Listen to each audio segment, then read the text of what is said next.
Paulo, não, eu vou preencher o crédito digital, que eu te dou um toque aí. Começou? Falou? Falou. Menino. Tem um negócio que a gente faz. Quer ver uma coisa disso aqui? Aí eu vou assinar, eu vou só colocar seu nome, entendeu? É a mesma coisa desse aqui. Só que é no. Como é que é? Aí não vai agarrar você. Eu já faço isso aqui, já libero. Você só assina pra mim. A gente vai esperar um pouquinho para poder esperar o povo da célula. Tem teste, aí como tem teste, nós temos que fazer os dois. Tá falhando, né? Tá falhando? Isso é só assim, tá? Tá meio robotizado. Da internet tá meio robotizado, não? A internet tá aqui? Tá dando cortes.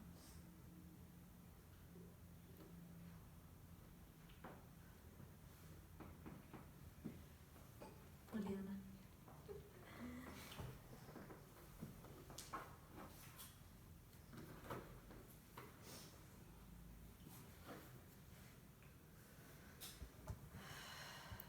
Estima aqui é só explicando que eu estou deixando esse equipamento aqui, tá bom?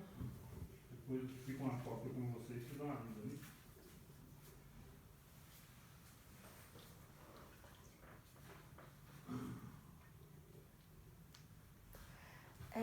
Então, gente, a gente está esperando um pouquinho aqui, por causa que a gente tem que esperar as pessoas da célula entrar.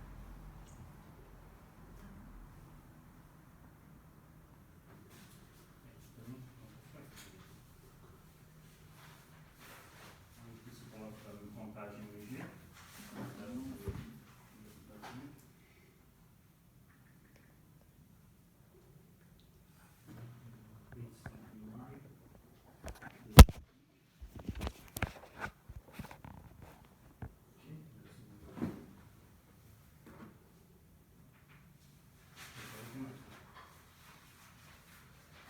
Quantas pessoas?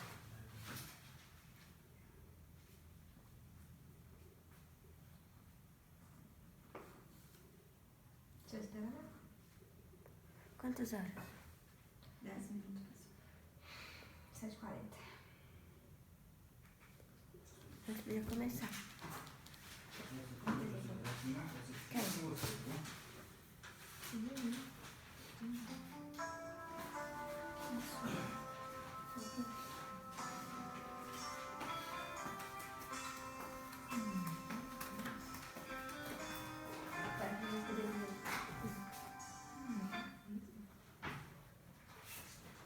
Só ninguém vai rodar quem pulou. Acho que vai falar. Já pode começar. Então pode. Então, agora vai ter a célula online e a gente vai orar aqui, depois vai ter o louvor e depois vai ter a palavra. Senhor Jesus, obrigado por a gente ter essa oportunidade de levar a sua palavra. Abençoe que quem estiver vendo possa aprender muito e que venha ser abençoado, Senhor. Abençoe que a gente venha ter um bom aprendizado. Em nome de Jesus, amém. Vira pra gente.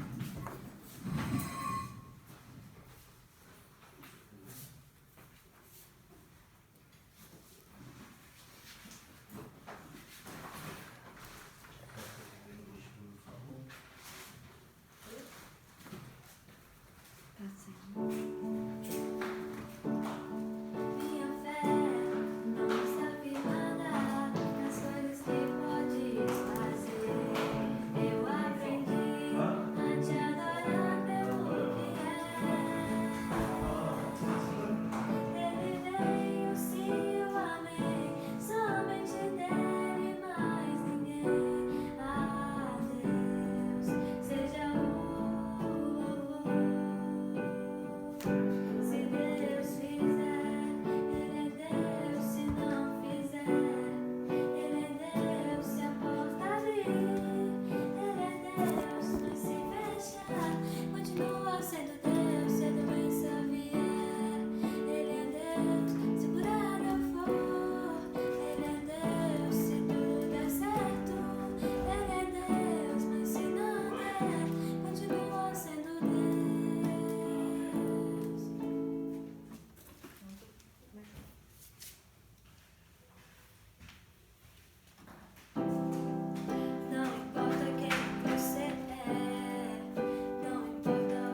Gente, hoje a gente vai falar das provações e as promessas, gente.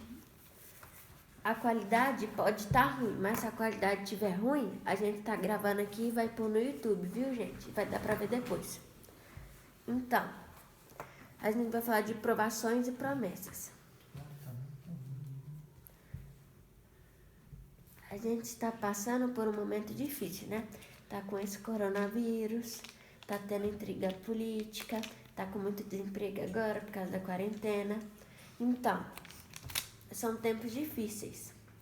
Mas agora, essa palavra vai ser como a gente deve agir durante esses tempos difíceis. Como é que a Bíblia fala pra gente agir, na verdade. Aí eu vou falar exemplos e como é que eles agiram durante os tempos difíceis que eles passaram nas próprias histórias. O primeiro exemplo que eu vou falar é o exemplo do José do Egito. Todo mundo conhece a história dele, né?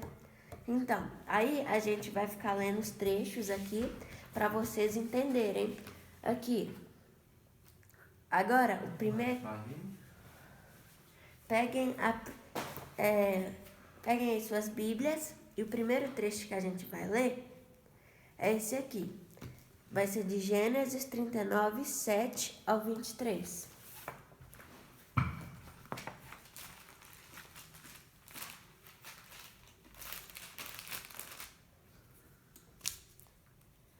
Aqui. Algum tempo depois, a mulher do seu dono começou a cobiçar José. Um dia ela disse: venha, vamos para a cama. Ele recusou, dizendo assim: escute, meu dono não precisa se preocupar com nada nesta casa, pois eu estou aqui. Ele me pôs como responsável por tudo o que tem. Nesta casa eu mando tanto quanto ele. Aqui eu posso ter o que quiser, menos a senhora, pois é a mulher dele. Sendo assim, como poderia eu fazer uma coisa tão imoral e pecar contra Deus? Todos os dias ela insistia que ele fosse para a cama com ela, mas José não concordava e também evitava estar perto dela. Mas um dia, como de costume, ele entrou na casa para fazer o seu trabalho e nenhum empregado estava ali. Então ela o agarrou pela capa e disse: venha, vamos para a cama. Mas ele escapou e correu para fora, deixando a capa nas mãos dela. Quando notou que ao fugir ele havia deixado a capa nas suas mãos, a mulher chamou os empregados da casa e disse: vejam só, este hebreu que o meu marido trouxe para casa está nos insultando. Ele entrou no meu quarto e quis ter relações comigo, mas eu gritei o mais alto que pude.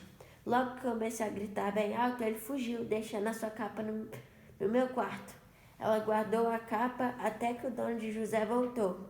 Aí contou a mesma história assim: esse escravo hebreu que você trouxe para casa entrou no meu quarto e quis abusar de mim, mas eu gritei bem alto e ele correu para fora, deixando a sua capa no meu quarto. Veja só de que jeito seu escravo me tratou. Quando ouviu essa história, o dono de José ficou com muita raiva. Ele agarrou José e o pôs na cadeia onde ficavam os presos do rei. E José ficou ali. Mas o Senhor estava com ele e o abençoou, de modo que ele conquistou a simpatia do carcereiro. Aqui a gente vê que José, ele sofreu muito. Todo mundo sabe que ele foi traído por seus irmãos, ele foi vendido como escravos. Aconteceu muita coisa ruim com ele. Mas tem uma coisa diferente. Nenhuma parte da história fala que ele deixou de ser fiel a Deus. Ele sempre continuou obediente. Isso que a gente precisa fazer.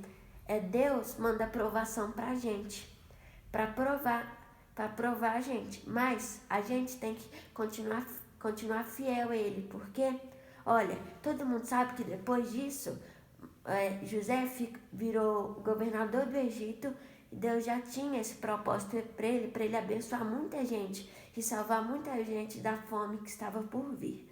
Então, gente, e olha aqui, eu gostaria de chamar a atenção para esse versículo em particular. Mas o Senhor está, que é o Gênesis 39, 21. Mas o Senhor estava com ele e o abençoou, de modo que ele conquistou a simpatia do carcereiro. Viu, gente? Aqui Deus estava com ele. Por que ele estava com ele? Porque ele era fiel, ele era obediente. Se a gente ser fiel a Deus, Deus também vai ser fiel com a gente. Vai abençoar a gente em tudo que a gente fizer. Até na cadeia o José era abençoado. Então, dá pra ver como é que Deus abençoava ele. Assim, Deus vai ser com a gente se a gente continuar fiel com ele até nas adversidades, como foi José. Isso aqui que é o exemplo que eu queria dar sobre o José, que é o da gente continuar sempre fiel, independente da situação. Agora, eu quero falar agora do segundo exemplo. O exemplo é o dos espiões de Israel. A história passou e os israelitas foram escravizados, mas depois Deus libertou eles, não foi? Eles estavam andando pelo deserto, né? Aí, Deus estava profetizando que ia levá-los para uma terra boa, que era Canaã, né? Que atualmente é Israel. Aí aconteceu, só que ele mandou os espiões. Quer saber, gente? Vamos ler aqui na Bíblia mesmo. Que é Números 13, 27 ao 32. Aí ele mandou os espiões para a terra, para ver como é que estava a situação da terra, se ela era boa, se o povo que morava ali era forte ou fraco, como é que estava a situação. Então, aí eles foram lá e voltaram. Eles disseram a Moisés: nós fomos até a terra aonde você nos enviou. De fato, ela é boa e rica, como se pode ver por essas frutas. Mas os que moram lá são fortes e as cidades são muito grandes e têm muralhas. Além disso, vimos ali os descendentes dos gigantes. Os amalequitas moram na região sul da terra. Os heteus, os jebuseus e os amorreus moram nas montanhas. Os cananeus vivem perto do mar Mediterrâneo, na beira do rio Jordão. Aí o povo começou a reclamar contra Moisés, mas Calebe os fez calar e disse: vamos atacar agora e conquistar a terra deles. Nós somos mais fortes e vamos conseguir isso.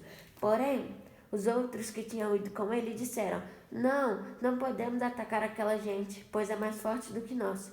Assim espalharam notícias falsas entre os israelitas a respeito da terra que haviam espionado. Eles disseram: a terra não produz o suficiente nem para alimentar seus moradores, e os homens que vivem lá são muito altos.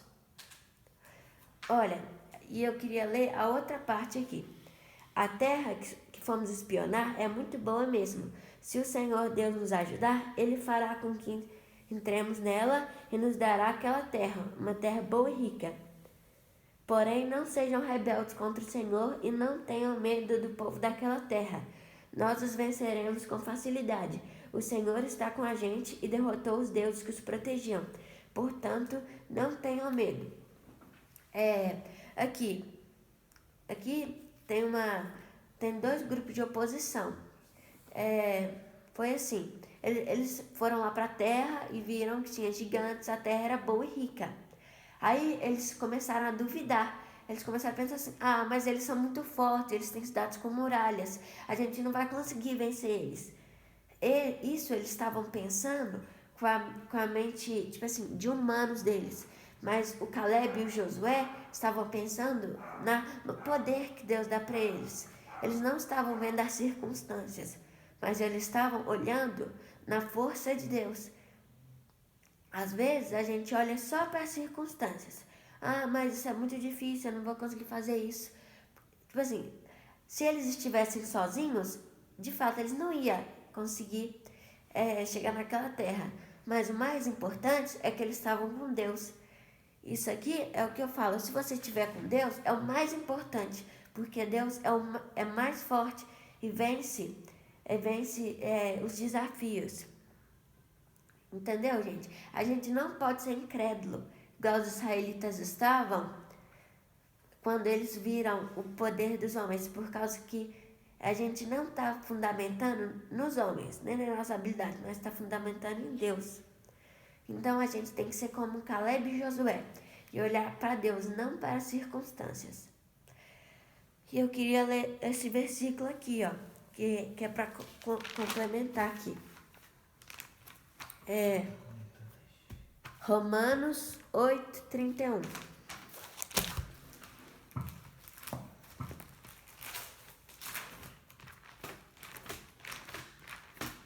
Pera aí, gente.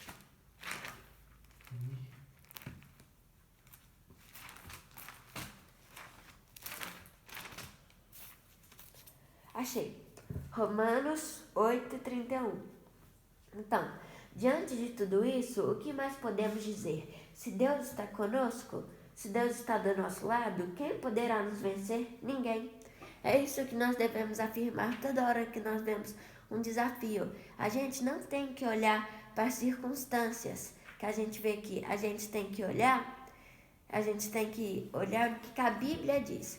Se a Bíblia diz que Deus está conosco e nós vamos conseguir, a gente vai conseguir. A gente não pode ser incrédulo, né? Então, o que aprendemos aqui é ter fé. Por causa que cada exemplo que eu vou falando é uma das características que a gente precisa ter para vencer as provações na força de Deus. Agora a gente vai falar do outro exemplo. Do exemplo da Maria Madalena. Então a gente vai ler João 8, 1 ao 11.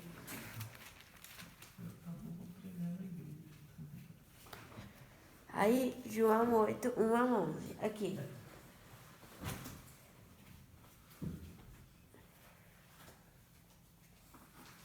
Nossa, pai. Marquei errado aqui.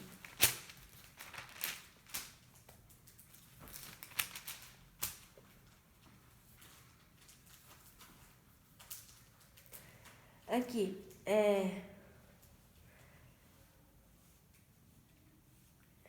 de madrugada, ele voltou ao pátio do templo e o povo se reuniu em volta dele. Jesus estava sentado ensinando a todos. Aí, alguns mestres da lei e fariseus levaram a Jesus uma mulher que tinha sido apanhada em adultério e a obrigaram a ficar de pé no meio de todos. Eles disseram: Mestre, esta mulher foi apanhada no ato de adultério. De acordo com a lei de Moisés, que Moisés nos deu, as mulheres adúlteras devem ser mortas a pedradas. Mas o Senhor, o que é que diz sobre isso? Eles fizeram essa pergunta para conseguir uma prova contra Jesus, pois queriam acusá-lo. Mas ele se abaixou e começou a escrever no chão com o dedo. Como eles continuaram a fazer a mesma pergunta, Jesus endireitou o corpo e disse a eles: Quem de vocês estiver sem pecado, que seja o primeiro a tirar uma pedra nesta mulher. Depois abaixou-se outra vez e continuou a escrever no chão. Quando ouviram isso, todos foram embora, um por um, começando pelos mais velhos. Ficaram só Jesus e a mulher, e ela continuou ali de pé. Então Jesus endireitou o corpo e disse: Mulher, onde estão eles? Não ficou ninguém para condenar você? Ninguém, Senhor, respondeu ela. Jesus disse: Pois eu também não condeno você. Vai e não peques mais. Então, aqui o exemplo da Maria Madalena é assim: Maria Madalena era uma pecadora, era uma adúltera. Mas Jesus teve a misericórdia dele e perdoou ela. Assim é com a gente. A gente, quando tinha uma vida de pecado, Deus perdoou a gente e renovou a gente. E outra coisa que eu queria falar também é que às vezes Deus manda provações para a gente consertar algo de errado que a gente está fazendo. Alguma atitude errada que a gente está fazendo, que é alguma coisa ruim que Deus não gosta. Então a gente tem que se arrepender dos pecados, né? Igual a Maria Madalena fez, ela se arrependeu dos pecados dela. Mas, tipo assim, alguém pode perguntar, mas por que alguém renunciaria todas as coisas que o mundo oferece para viver de um modo que Deus quer? Então, a gente tem que responder assim: o mundo oferece muitas coisas ruins, que a Bíblia fala que são coisas más. Mas por que a gente renuncia a essas coisas? Por causa das promessas de Deus. Deus tem as promessas que Ele sempre vai cumprir. Ele cumpre para nós. Por isso que a gente anda no caminho de Deus, porque a gente crê que Ele cumprirá as promessas dele. E agora eu estou querendo ler algumas das promessas aqui. A primeira delas está em Hebreus 10, 23. Apeguemo-nos com firmeza à esperança que professamos, pois aquele que prometeu é fiel. Aqui, gente, por isso aqui é o que eu falei, a gente tem que nos manter fiel no caminho de Deus, porque a gente sabe que Deus vai cumprir. Então, a gente não tem que ficar com as coisas do mundo, porque a gente sabe que Deus vai cumprir o que Ele prometeu a nós. E o segundo é 1 João 2,25. E esta é a promessa que Ele nos fez, a vida eterna. A gente tem que deixar as coisas do mundo por causa que o prêmio maior é a vida eterna. Não fala na Bíblia que a glória da segunda casa vai ser melhor que a primeira? Então, é isso aí. Aí a outra promessa é essa aqui. Darei a vocês um coração novo e porei um espírito novo em vocês. Tirarei de vocês o coração de pedra e em troca darei um coração de carne. Ezequiel 36, 26.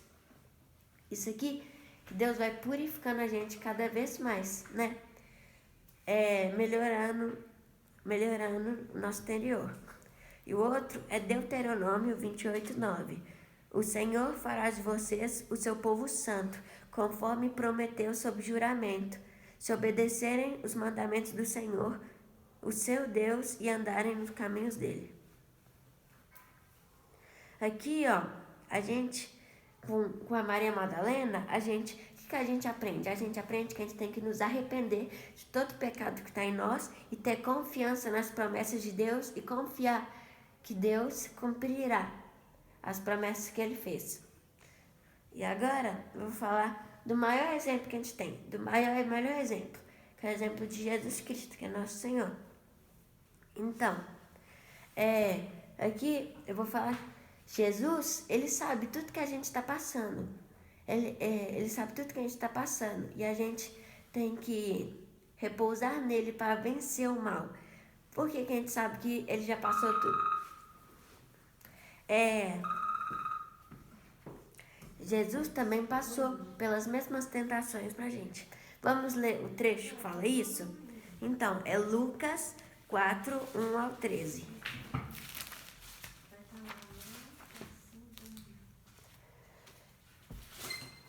Aqui, a tentação de Jesus. Jesus, cheio do Espírito Santo, voltou do Rio Jordão e foi levado pelo Espírito ao deserto. Ali ele foi tentado pelo diabo durante 40 dias. Nesse tempo todo, ele não comeu nada e depois sentiu fome. Então o diabo lhe disse: se você é o Filho de Deus, mande que esta pedra vire pão. Jesus respondeu: as Escrituras Sagradas afirmam que o ser humano não vive só de pão. Aí o diabo levou Jesus para o alto, mostrou-lhe num instante todos os reinos do mundo e disse: eu lhe darei todo este poder e toda esta riqueza, pois tudo isso me foi dado, e posso dar a quem eu quiser. Isto tudo será seu se você se ajoelhar diante de mim e me adorar. Jesus respondeu: as Escrituras Sagradas afirmam: adore o Senhor seu Deus e sirva somente a Ele. Depois o diabo o levou a Jerusalém e o colocou na parte mais alta do templo e disse: se você é filho de Deus, jogue-se daqui, pois as Escrituras Sagradas afirmam: Deus mandará que os seus anjos cuidem de você. Eles vão segurá-lo com as mãos para que nem mesmo seus pés sejam feridos nas pedras. Então Jesus respondeu: as Escrituras Sagradas afirmam: não põe à prova o Senhor, seu Deus. Quando o diabo acabou de tentar Jesus de todas as maneiras, foi embora por algum tempo. Aqui, gente, Jesus já foi tentado como a gente. Mas uma coisa interessante é que todo mundo sabe que Jesus foi o homem perfeito. Ele não pecou nenhuma vez e resistiu a todas as tentações. E como é que ele conseguiu? Ele repreendeu o mal. A gente também tem que ser assim. A gente tem que repreender o mal para que ele não venha mais nos tentar. Por causa que, tá vendo? Toda vez o diabo vinha com uma tentação diferente. Mas Jesus sempre repreendia ele de algum jeito. Então a gente também tem que ser assim, repreende o mal para que o diabo se afaste de nós. Nós não venhamos a pecar. E esse trecho aqui também é muito interessante. É o Mateus 16, 24. Vamos ler aqui.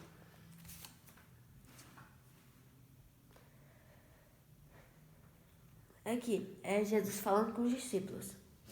E Jesus disse aos seus discípulos: se alguém quer ser meu seguidor, esqueça os seus próprios interesses, esteja pronto para morrer como eu vou morrer e me acompanhe. Ué. Oh. Não é esse, peraí. Peraí. Não, tá escrito aqui, Mas peraí. Deus tem que tomar a sua cruz a seguir. Deixa eu ler, tá escrito aqui. Jesus, o versículo fala assim: se alguém quiser me seguir, negue-se a si mesmo e toma-te a tua cruz. Então, agora eu vou explicar isso. Quando Jesus fala com os discípulos assim: se alguém quer me seguir, negue-te a si mesmo e leva-te a cruz, é o seguinte: quando você segue Jesus, você confessa Ele. Aí você é como se você fosse comprado assim pelo sangue de Jesus, porque Ele morreu por nós. Ele morreu por nós e nós somos justificados por Ele, né? E agora somos filhos de Deus. Aí, o que acontece? O negue-te a si mesmo é que já que a gente é filho de Deus, a gente não pode mais ver com o mundo, porque o mundo é tipo quando as pessoas estão na ignorância, elas não se converteram e vivem só para satisfazer os próprios prazeres. Tipo, sob os próprios prazeres. Mas já que a gente foi salvo por Jesus Cristo, a gente não pode mais viver assim. A gente tem que viver em uma santificação constante do nosso coração. Porque quando a gente vai tirando a sujeira do pecado no nosso coração, o Espírito Santo vai trabalhando e vai tirando a sujeira. Nós vamos tendo um coração cada vez melhor. E sobre levar a sua cruz, não significa que a gente tem que pegar uma cruz e a gente vai ser crucificado. Não é assim também. Viu? Ninguém faz isso não, pelo amor de Deus. Aí, é assim, levar a sua cruz é quando você abre mão das coisas deste mundo, o pecado, as coisas más, por exemplo. A carne, que é a coisa do mal de você, tipo assim, porque todo mundo tem uma natureza carnal, né? Por causa do pecado original. Então, vai sempre impelir a gente assim: faz isso de ruim. Mas se a gente renunciar a isso, é como se a gente estivesse carregando nossa cruz. A gente está resistindo às coisas do diabo por causa que a gente tem confiança nas promessas de Deus. É aquilo que eu falei da Maria Madalena. Carregar a cruz é a gente abrir mão do pecado e das coisas desse mundo, em troca da vida eterna. Isso que orienta a nossa vida. E eu já vi um vídeo muito interessante, que ele é já antigo, que eu até vou mandar no grupo da célula aí. É um vídeo muito interessante, que é tipo uma ilustração. Não tá na Bíblia não, mas vale falar. Que é tipo, um homem tá carregando a cruz, né? Aí ele fala assim: Deus, tá muito pesado essa cruz, deixa eu cortar um pedaço. Ou seja, vai abrir mão de uma coisa para fazer alguma coisa do mundo, porque ele tá achando muito pesado resistir ao pecado. Aí ele corta um pedaço da cruz. Aí depois ele acha de novo que tá muito pesado e vai cortando a cruz, vai cortando e ela vai ficando menor, vai ficando mais leve. Aí depois ele chega tipo num abismo, assim, que ele precisa chegar do outro lado, que é a vida eterna, né? Aí as outras pessoas que estavam carregando a cruz, pôs a cruz e estavam andando em cima da cruz, tipo como se fosse o caminho, a conexão pro outro lado. Mas já que ele tinha cortado a cruz dele e a cruz dele já estava muito pequena, ele não conseguiu. Assim tem que ser com a gente. A gente tem que carregar nossa cruz e não abrir mão de nada, santificar em tudo, todos os dias. Por causa que assim, Deus vai tirar o coração de pedra da gente, vai dar um coração de carne, igual aquele versículo de Isaías que eu falei aqui, né? Então, Aí a gente tem que ser assim. A gente tem que nos santificar cada dia mais. Carregar a nossa cruz. Espero que vocês tenham entendido. E uma última coisa para vocês lembrar, é para lembrar assim, que na aprovação a gente tem que ser fiel e obediente como José, a gente tem que ter fé como Josué e Caleb, e a gente tem que nos arrepender e ter confiança nas promessas como Maria Madalena. E a gente tem que carregar nossa cruz como Jesus e nos purificar de todo pecado. Só isso. A Giovana vai tocar uma música ali e vai acabar. Obrigada por ouvir, viu, gente? Espero que tenham aprendido. E a gente vai orar. Ai, não é bom pregar já. Tá bom demais. Glória a Deus.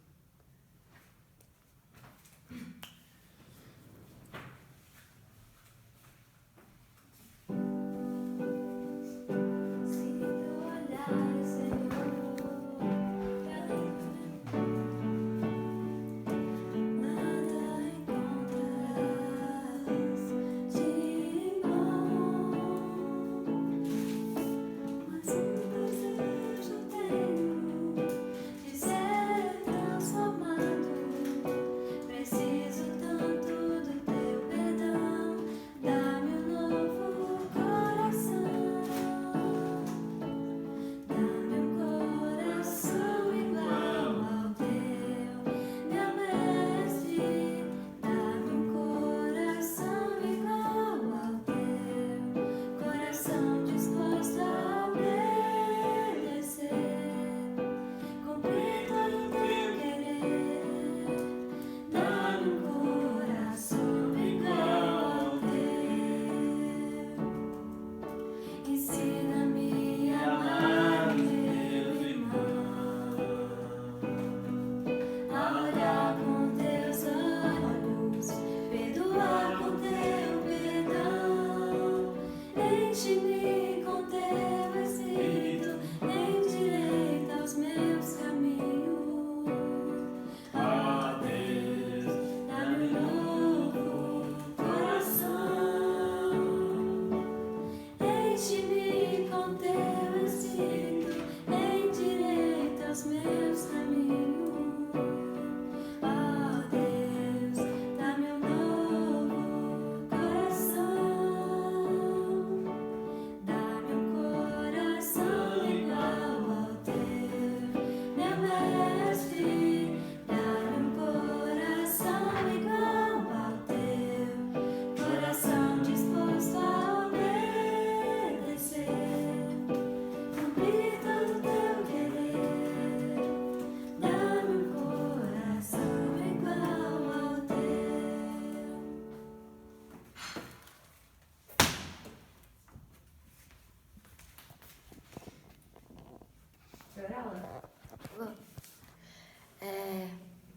Então, gente, agora a gente vai orar e vai encerrar. Senhor Jesus, obrigado por ter essa oportunidade, Senhor. Obrigado por ter me dado entendimento para essa palavra, Senhor. Abençoe que as pessoas que estiverem vendo venham também entender e que venham ajudar as pessoas nessa caminhada.